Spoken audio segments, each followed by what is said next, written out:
of the world. Whoever follows me will never walk in darkness, but will have the light of life.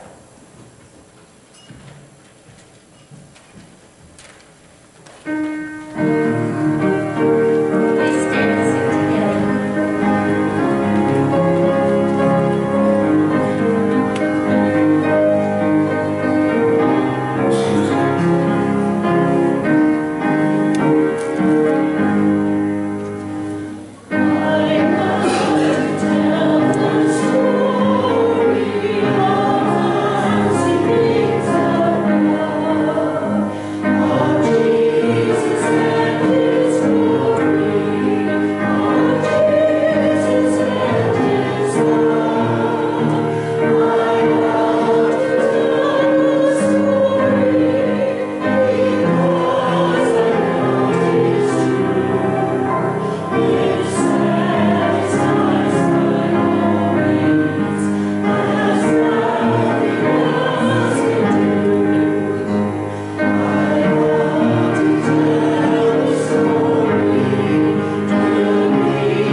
Let's pray. Heavenly Father, as we meet to worship this morning, we want to be reminded of the love you have for us in all ways of our lives. We just thank you for being with us in the small things as well as the large things, for the things we don't notice, for the things that we do think to thank you for. We just want to know that and remember that you are always with us and there for us. We praise your name because of it. In Jesus' name we pray. Amen. All the kids, come on up.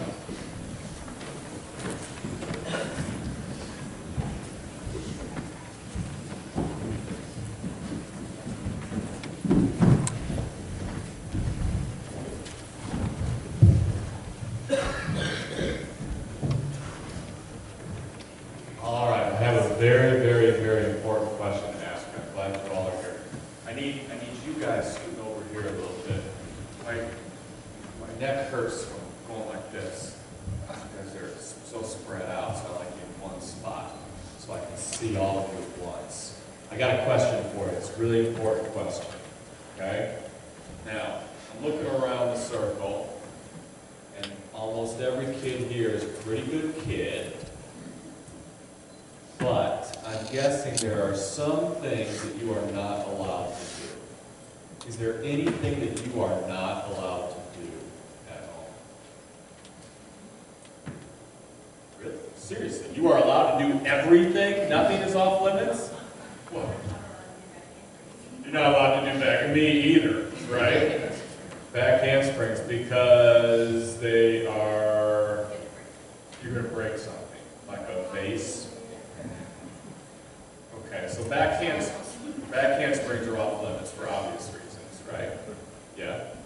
I did a back handspring once. Well, it's something you can't do. You're not allowed to do. You're not allowed to eat food at your house. Yeah.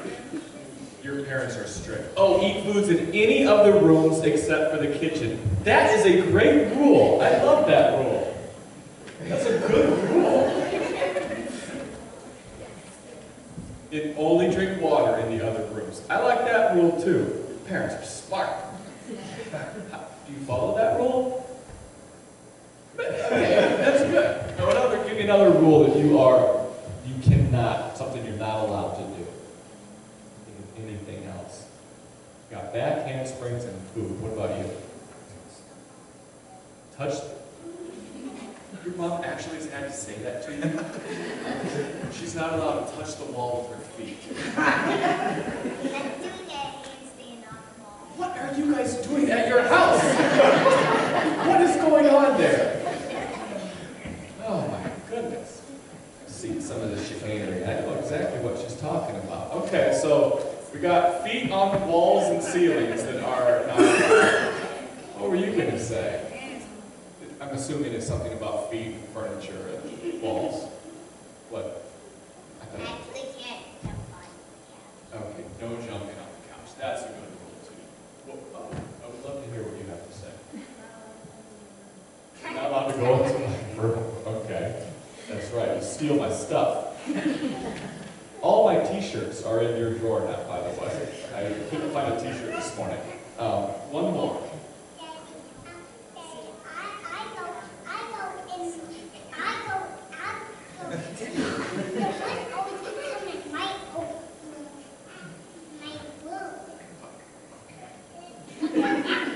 That's right. Well, I'm sorry. I was collect more tumbling. This is taking a very tumbling turn here. All right, one more here.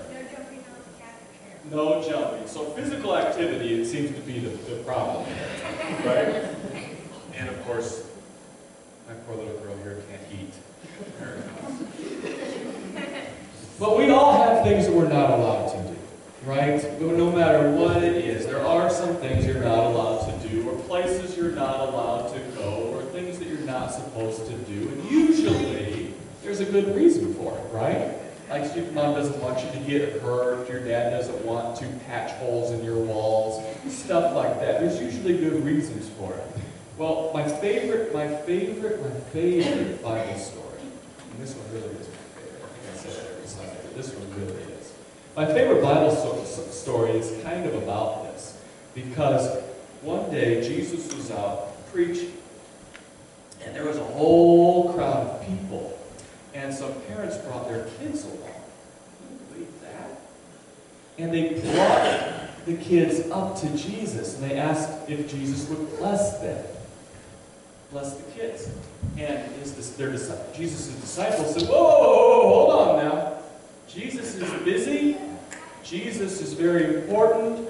All of you kids are not allowed. You need to go away. You need to sit down. You need to be quiet.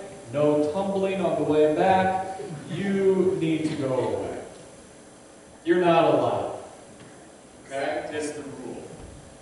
Well, I think we all know what Jesus said, right? What did Jesus say? He said exactly that. He says, no, they are allowed. Let the children come to me. Because he said that each one of you, no matter how big, no matter how small, no matter if you can do a back handspring or not, you are important. And he said, every single one of you is allowed I want you to come to me. There's no restrictions. Jesus was saying that everybody is welcome in God's kingdom.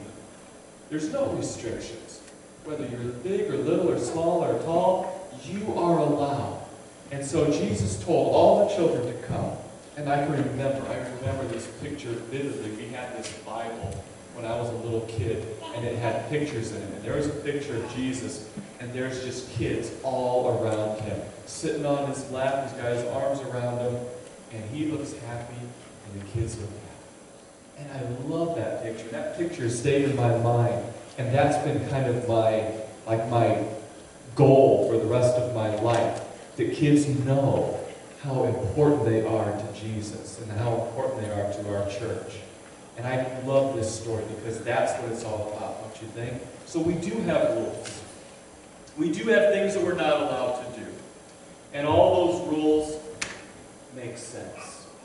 But this is something that you guys are allowed. Jesus said, let the children come to me. Let's bow our heads and pray. Dear God, we thank you for the stories that you have given us of Jesus. We thank you that we are allowed to come, that Jesus wants us to come.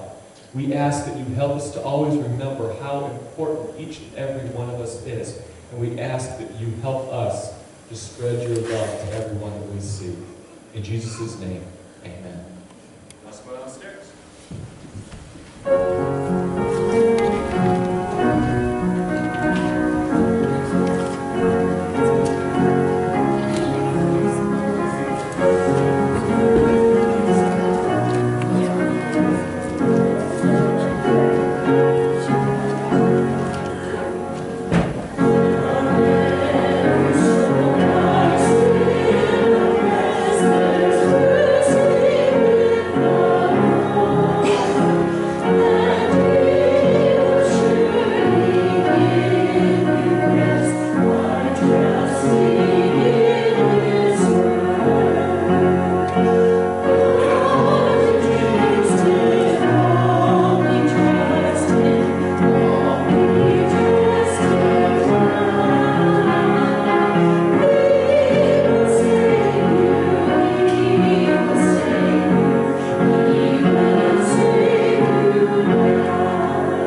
Heavenly Father, as we receive this offering, we ask your blessing on it, both the gift and the giver. We ask your guidance and direction on the usage of it. In Christ Jesus' name we pray.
We discussed our prayer concerns.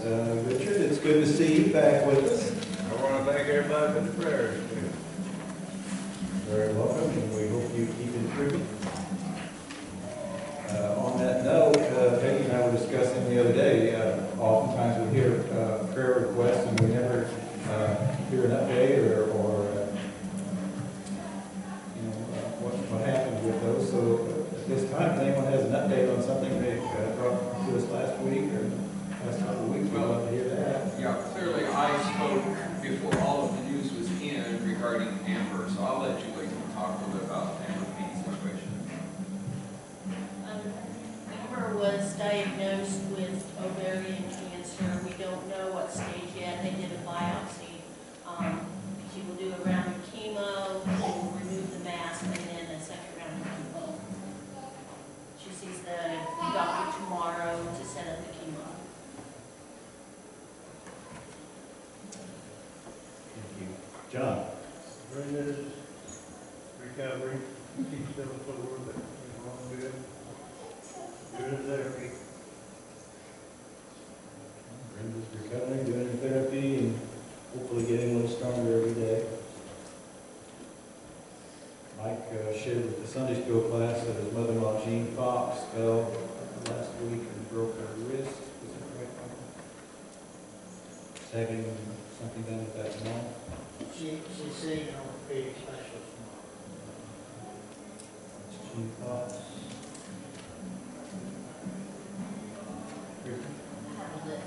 This. One, the kids' living situations become almost uninhabitable, so they're looking for a place. So they need guidance in finding another place to stay. And they're actually considering somewhere around here. So while we're praying, if anyone knows of a place, let me know. Keith's friend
anyone not hear that?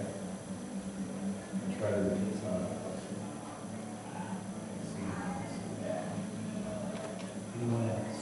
Nancy? Just keep our brother-in-law sick because he's got bone cancer.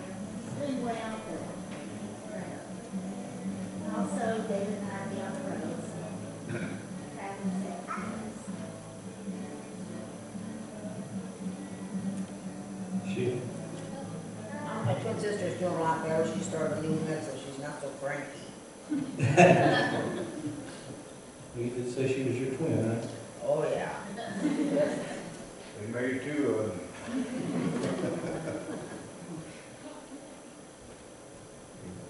Terry? I'd like to ask for prayer for our littlest granddaughter, Sarah's little one, Sadie, will be having tests probably this week. Ask for good results. Sarah's little one's having some tests this week. I was great. Yesterday we got my grandfather moved to a new assisted living place and went really well. So it was good. And just prayers that he continues to adjust well and become social and that he tried to stay in room and things like that. So I love he likes it, will make a big difference.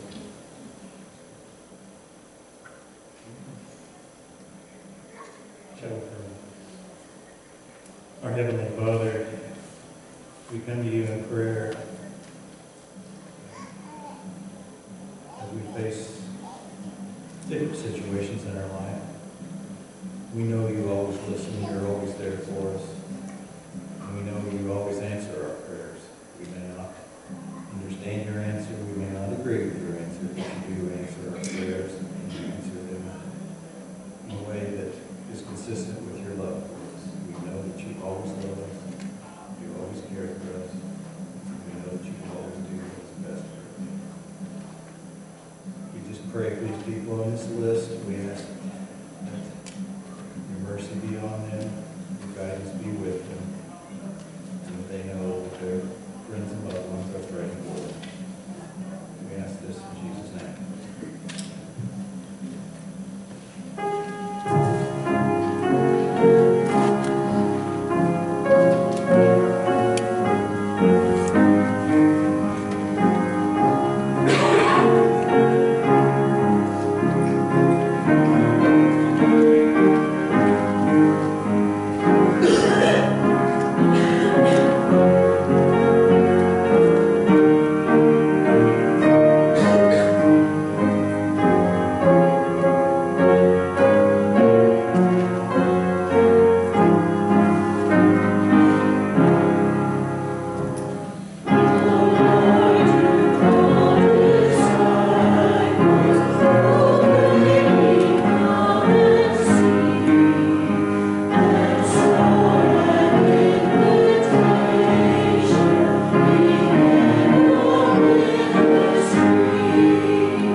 Let's prepare our hearts and our minds.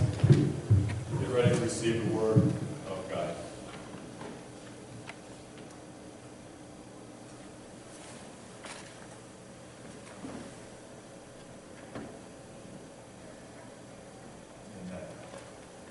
I hate monotony. I can't stand monotonous tasks. Actually, I used to not mind monotonous tasks and monotony, but it just seems like I have less patience than I used to. Maybe being a parent has something to do with that, I don't know. But to me, the worst monotonous task is grading spelling tests, right? Yeah, spelling tests are horrible. The same thing over and over and over again. The same mistakes over and over and over again. Very, very, very monotonous. Folding laundry is another monotonous task. I hate folding laundry. Folding the same thing over and over. The same white armpit-stained t-shirt that used to be white but is now not quite sodium white, over and over and over again. Sometimes even our evenings become monotonous. You know, you come home, you realize you don't have anything planned for dinner, and then you throw something together, you clean, and I said, some of you guys were probably confused. You thought I was saying monopoly this whole time. It's monotony was what I was saying. But you come home, you throw something together, you clean the kitchen, over and over and over again. Monotony, again and again and again. And to summarize, I think monotony can be a very monotonous thing. I really start to feel it in January.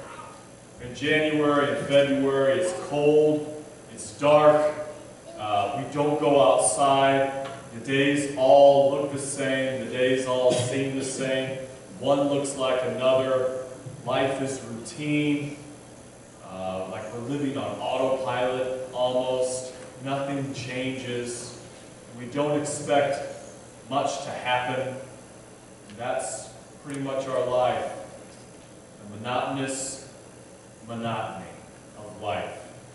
And our scripture reading today actually reminds me of this monotony. But it also leads into something that completely breaks the monotony. I'm going to read a short passage before to set the background, and then I'll explain exactly what I mean. This is from Mark chapter 1, verses 14 through 20. It says, this is when Jesus announces the good news. After John was put in prison, Jesus went into Galilee, proclaiming the good news of God. The time has come, he said. The kingdom of God has come near. Repent and believe the good news. As Jesus walked beside the Sea of Galilee, he saw Simon and his brother Andrew casting a net into the lake, for they were fishermen. Come, follow me, Jesus said, and I will send you out to fish for people. And at once they left their nets and followed him. When he had gone a little farther, he saw James, son of Zebedee, and his brother John in a boat, preparing their nets. Without delay, he called to them, and they left their father Zebedee in the boat with the hired men and followed him. So since they were fishermen, every day Simon and Andrew were casting a net into the sea. Day after day after day, it was the same thing. The same sea, the same net, the same boat. Day after day it was wind, water, fish, tired muscles, sore bodies, over and over again. They probably watched their dad and their grandfather fishing, watching their future life, watching how they too would spend their time. Cast the net, pull it in. Cast the net, pull it in. And if you're not casting the net, then you're probably sitting in the boat mending the net. And that's what James and John were doing. They were mending the net. Casting and mending, over and over again and again, monotonous. And sometimes it's like that for us. Sure, most of us aren't fishermen, but we understand what it means to do the same thing over and over again. We know how that feels.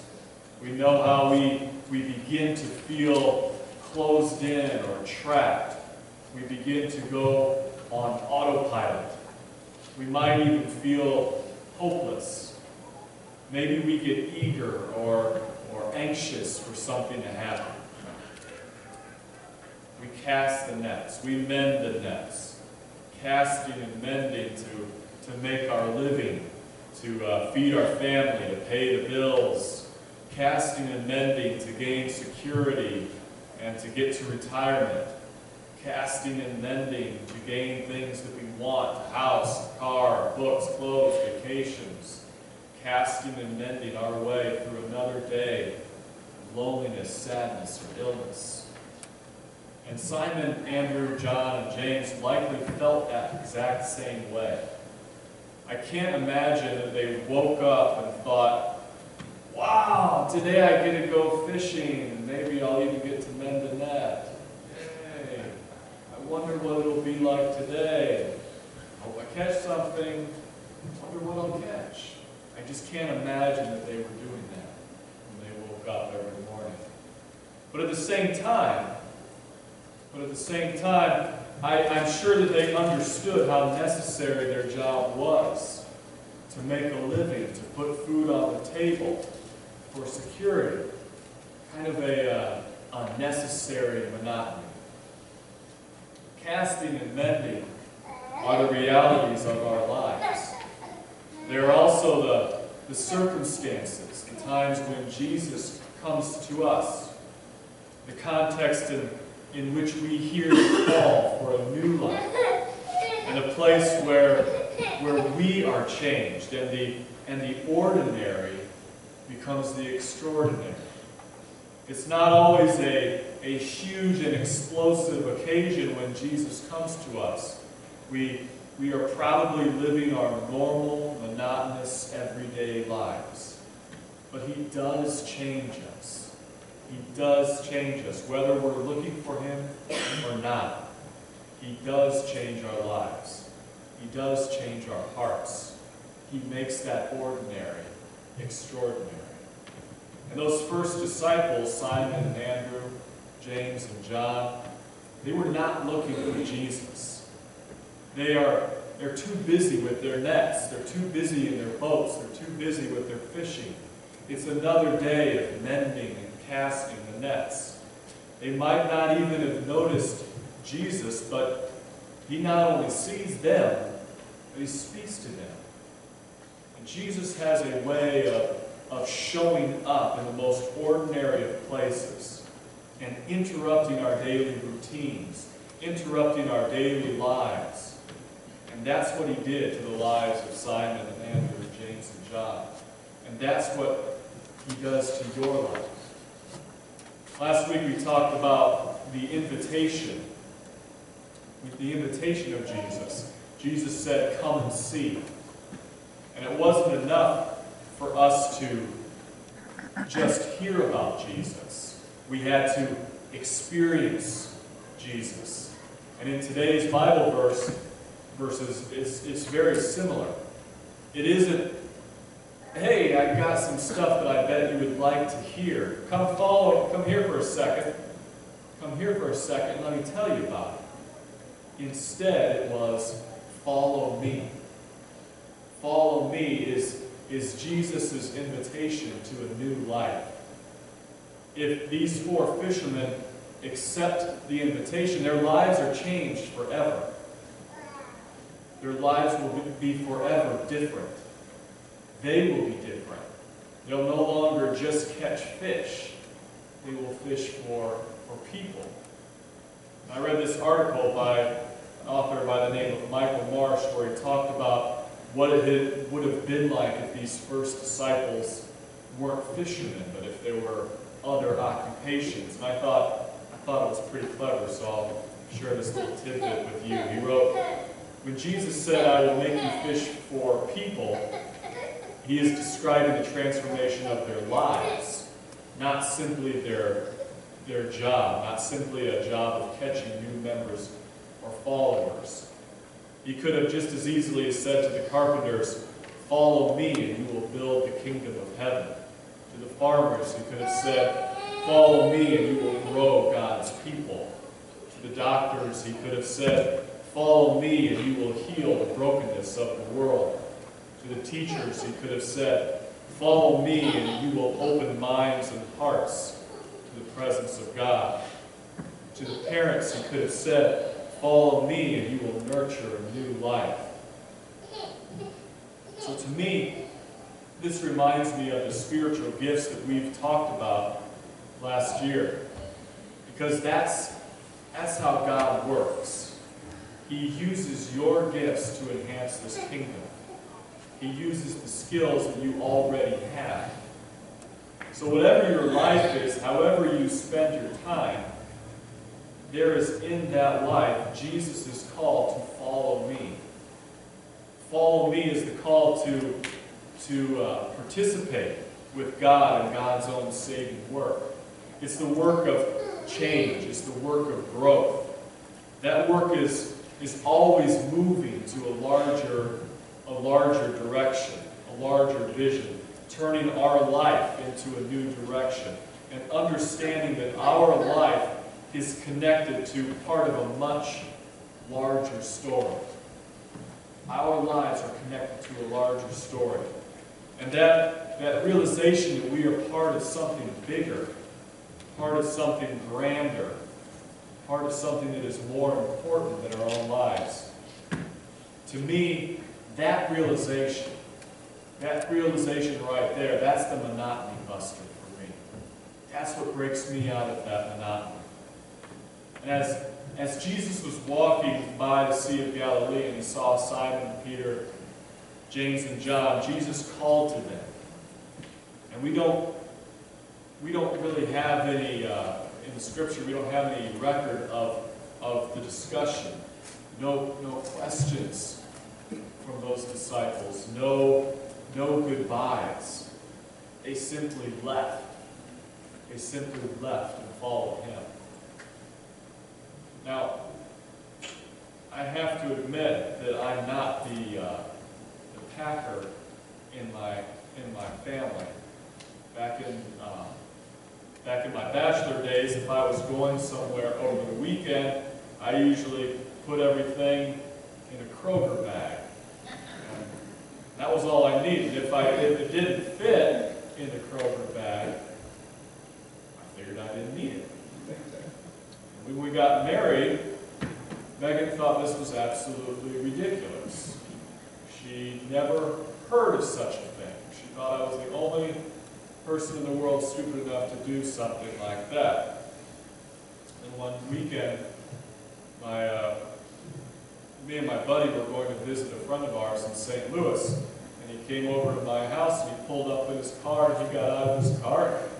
He had a Kroger bag with his stuff in it. And I can still remember the look on Megan's face when she saw that. The eye roll was pretty big. Anyway, even though I'm not a big packer, I still think that I would have had a hard time with what those first disciples did. If Jesus said, "Follow me," I'm afraid that I probably would have tons of questions. Where are we going? What will we do? How long will we be gone? What do I need to take? Where will we stay?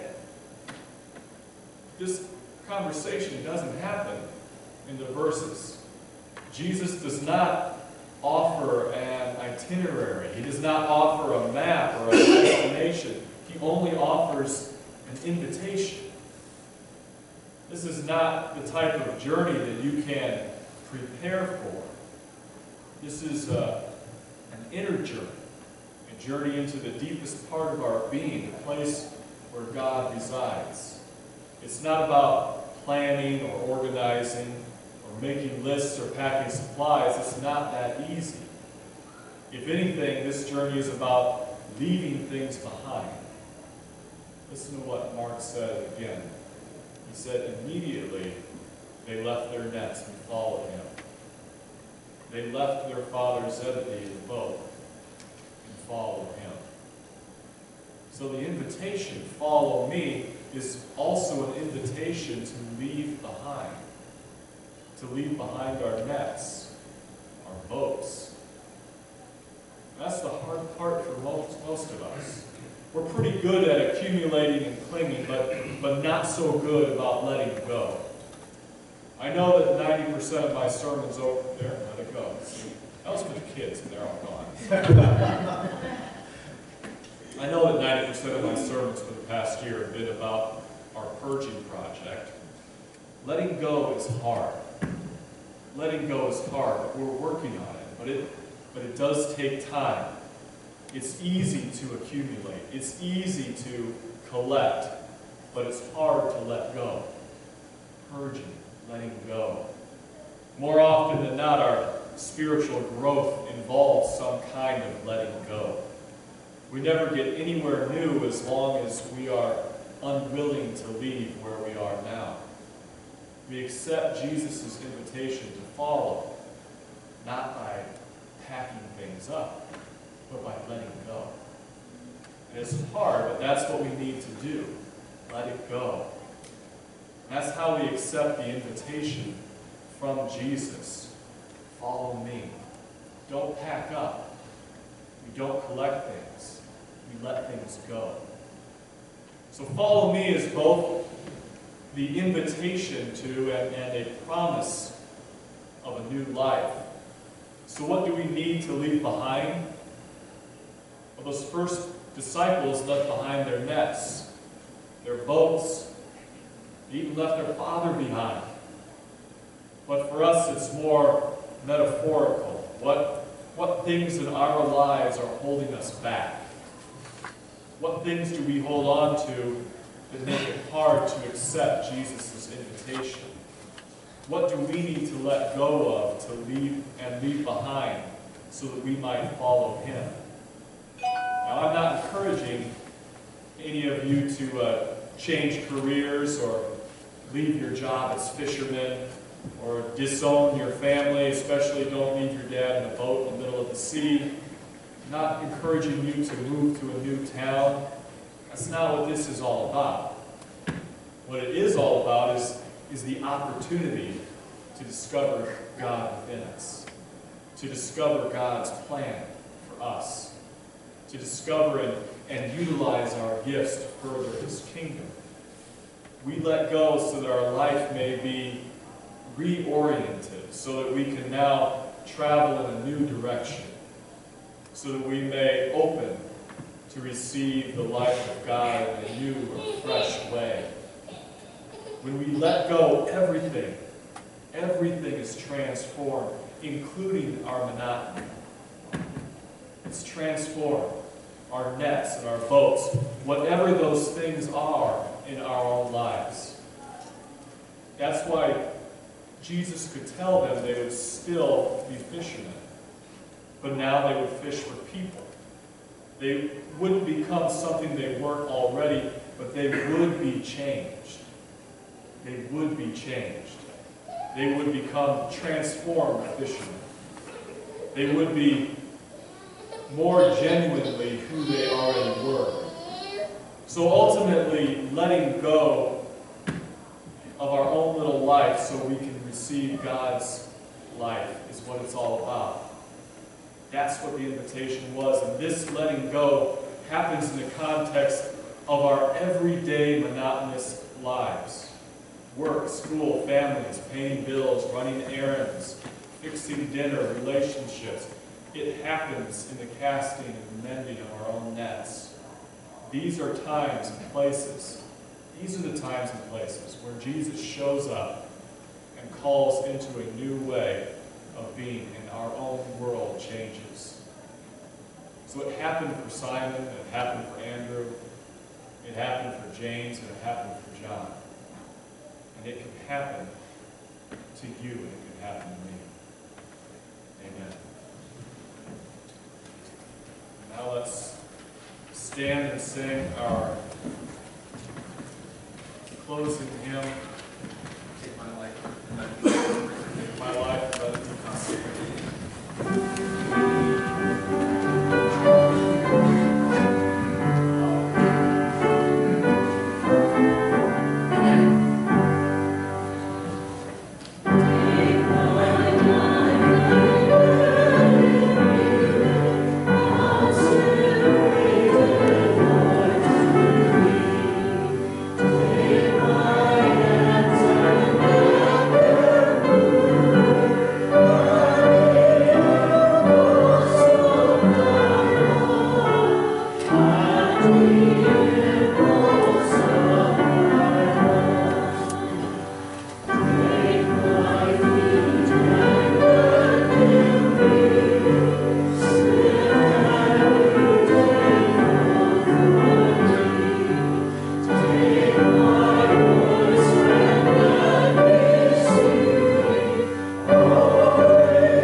As we go, let's remember that Jesus does make the ordinary extraordinary.